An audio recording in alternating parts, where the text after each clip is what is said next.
This afternoon I've got Minister Fortune Chassis, Minister of Energy and Power Development, and also Minister Joram Gumbo in his new capacity as Minister of State. Cabinet received the weekly report by the Minister of Energy and Power Development on the country's fuel supply situation in the country. The Minister indicated that the country's fuel supply situation is beginning to stabilize. He also informed Cabinet that it had come to his notice that some fuel service stations were now selling for fuel in US dollars at prices as high as US $7 per liter. He met them soon after Cabinet and warned them to desist forthwith from this illegal and unacceptable practice. Going forward, ZERA personnel shall be out in full force, carrying out spot checks at all service stations. Those found on the wrong side of the law will bear the consequences. That is as far as the fuel supply situation in the country is concerned. Cabinet also received from the Minister of State for Presidential Affairs, Honorable Joram Gumbo, an abridged version of the Presidential Policy Guidelines on the Zimbabwe Devolution and Decentralization Program as provided for in the country's constitution. The policy guidelines are premised on the overriding objective to promote sustainable, representative, accountable, participatory, and inclusive governance as well as balanced economic development of the country. The Zimbabwe Devolution and Decentralization Program seeks to achieve the following among many other things. 1, to cede some of the powers of central government to provincial councils, metropolitan councils, and local councils, thereby bringing government closer to the people. 2, to empower communities to manage their own affairs and to further their own development. 3, to encourage the equitable sharing of local and national resources. And 5, to preserve and to foster national unity and the indivisibility of Zimbabwe as a sovereign state. Under this program, provincial and metropolitan councils as well as local authorities shall, among many other things, plan and implement social, economic, and developmental activities in their areas of jurisdiction. They will plan and implement measures for the conservation, improvement, and management of natural resources. They also promote tourism and develop facilities for that purpose. Monitor and evaluate the use of the resources in their areas. Formulate regional investment and development plans derived from the National Investment and Development Master Plan following wide stakeholder consultations. They also coordinate and implement governmental programs and stimulate economic growth and employment creation through investment promotion, establishment of value-adding industries, SMEs, businesses, public-private business partnerships, and special economic zones as guided by their sector endowments. Zimstat will, on an annual basis, publish data on contributions to the national GDP by each metropolitan councils and provincial councils. Ministers of State for Provincial Affairs, working closely with the Minister of Finance and Economic Development, also the Minister of Local Government, Public Works and National Housing, among others, provincial and metropolitan councils shall superintend the devolution and decentralization programs in the provinces.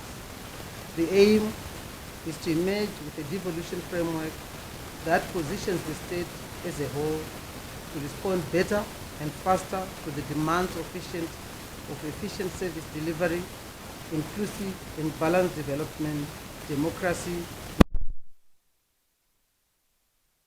as far as the devolution principles goes.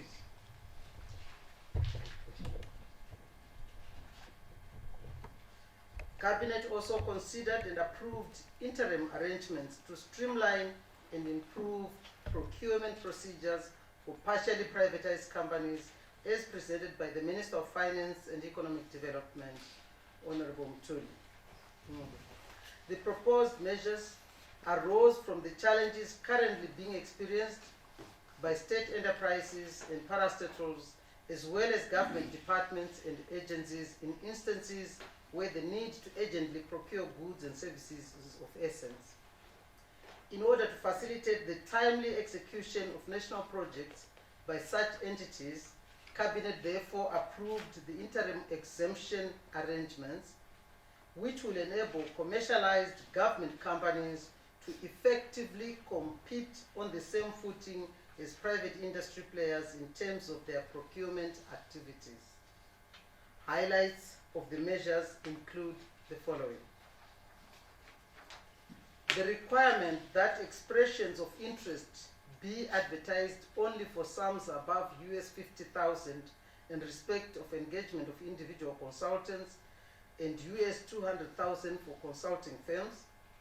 The exemption of the public enterprises from certain laid down procurement procedures, and also that the prevailing interbank exchange rates should apply on contracts consummated and denominated in US dollars prior to the recent monetary policy statement and promulgation of statutory instrument 33 of 2019, and finally that the interim exemption arrangements be with immediate effect and that then they remain in place for a period of 1 year, which is 12 months. Cabinet also expressed great concern over the prevailing wanton and unjustified price increases which are inflicting severe hardships on consumers across the board. Of great concern to Cabinet is the fact that the price increases are apparently being fueled by the parallel market rate, which in turn is driven by the old mutual implied rate.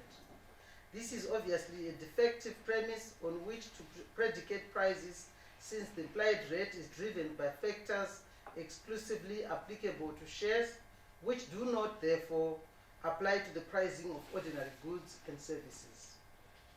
Government is nonetheless working round the clock to address the issue of price hikes in order to alleviate the suffering of our citizens. Efforts in this direction include, among many, the ongoing fine-tuning of the interbank market operations, also mobilizing and injecting of foreign currency to stabilize the interbank market rate, and 3, addressing the issue of the fungibility of old mutual shares. And more recently, the capacitating of Silo Foods Private Limited strategy to help stabilize prices of basic commodities, and expediting the finalization of work on the social contract, which would enable government, business, and labor to adopt a common position on the issue of incomes and prices, now that the tripartite negotiating forum bill has been passed in Parliament. Cabinet remains seized with this challenge and calls on all business players to adhere to prudent and ethical business practices that help to create a competitive economic environment which is mutually beneficial to both consumers and businesses alike.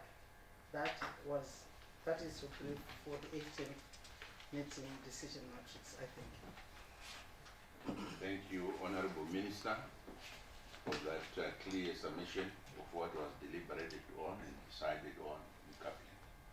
Now it's time to get your questions. As usual, I will give you a slot for 4 questioners. Yes, please. Just a quick one, the Honorable Minister, Minister of Energy. Is it $7 US or 7 RTGS dollars? You indicated as if $7 US in your statement. Also, the Minister of Energy, we have seen some fuel stations withholding fuel, and in anticipation of a fuel across the country regarding malpractices by players in the fuel industry, various service stations who have decided that they will demand US dollars from members of the public. They are refusing to accept other methods of payment, and that is unacceptable. It's causing extreme inconvenience. We think that this is simply selfish people who are deciding that they want to take this manner of dealing in fuel. And as the statement made clear earlier on, ZERA is on this case, and if the practice continues, we'll have to take serious remedial measures, because we cannot accept the level of inconvenience that the public is being exposed to. As to the reasons, as I'm saying, it could simply be the fact that people want US dollars, and they are not bothered about the hardship that they're causing to the public. They must comply with the license conditions, and if the practice continues, of course, as I said, we'll take remedial action. Coming to the usage of bicycles, I agree with you entirely, Mr. Mafundikwa. It is necessary that we need to look at other options. It happens a lot, as the UK example that you have given. Also in the Netherlands and other countries, bicycles are actually a primary mode of transport. So yes, we do need to ensure that we have cycle tracks, and there will be nothing untoward with us cycling to work, provided, of course, that there is order on our roads, and that people are considerate. Thank you.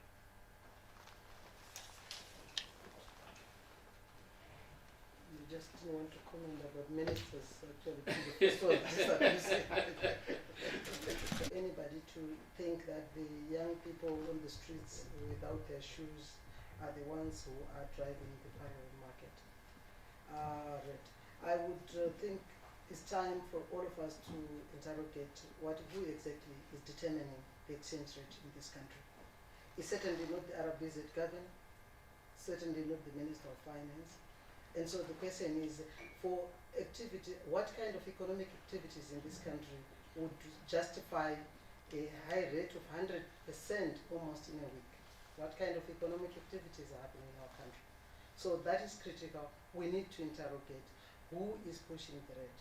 And it's unfortunate that the prices now, in price of services and goods, are now being determined by that black market exchange rate. And it's important to look at issues of our stock market. It is critical. It is a talk in Johannesburg. Already there is a lot of talk even in the boardroom of Old Mutual in Johannesburg Stock Exchange. And as such, it is critical that as a country, as a government, we need to interrogate what exactly is happening. Because any government would not be able to leave their people, in the hands of multinational companies who may not have interest of the people at heart. And so it's critical, and government is interrogating and seeing what has to be done, and some of the issues which government are doing is already there. So that's how I would answer that. Yes, certainly some are known, and the government is seized with it, and there are investigations going on. There's certainly some big sharks who are throwing in the money. The young people, when you go to see them in the streets, they don't even have shoes, some of them. And to think that by arresting those ones, then they've dealt with the problem, then that's it. That's folly to think like that. Yes, I want to give an opportunity for Minister Chasi to answer again the last question, which was raised by Kolisan of Newsday on the price increase. He says, are there any discussions to increase price of fuel? Thank you very much. Kolisan, in response to an earlier question, I pointed out that the practice that we want to inculcate within the industry is a consultative one. So we want to be engaged in discussions with all players. As a result, I will not be surprised that the Permanent Secretary for Finance has said what is attributed to in the tweet that you make reference to. But I don't want to hazard an answer. Twitter is limitations as to how much you can write, and so a lot of meaning can be lost in the process. So I'll not hazard an answer regarding the tweet. It's safe to say that our approach is to work via engagement with the industry and understand the issues and try as much as possible to carry everyone with us in our decision-making process. Okay, thank you very much. Important question. It is true that we don't have that equal, strength of our provinces or local authorities regarding, resources, and that also might be an issue to be looked into. I'm pleased to say that government is cognizant of that fact, and that there are areas where government is going to take a position to make sure that there is equal distribution or recognition of such provinces or local authorities that might not be that strong economically regarding their resources, be they minerals or any other. So in order to make sure that there is no province that suffers that kind of disservice, government will be taking a position to make sure that there is some consideration to make sure that there is that provision to make sure that they get the necessary provisions. Before you take the second questions, lot of questions, I think there was a question which was asked by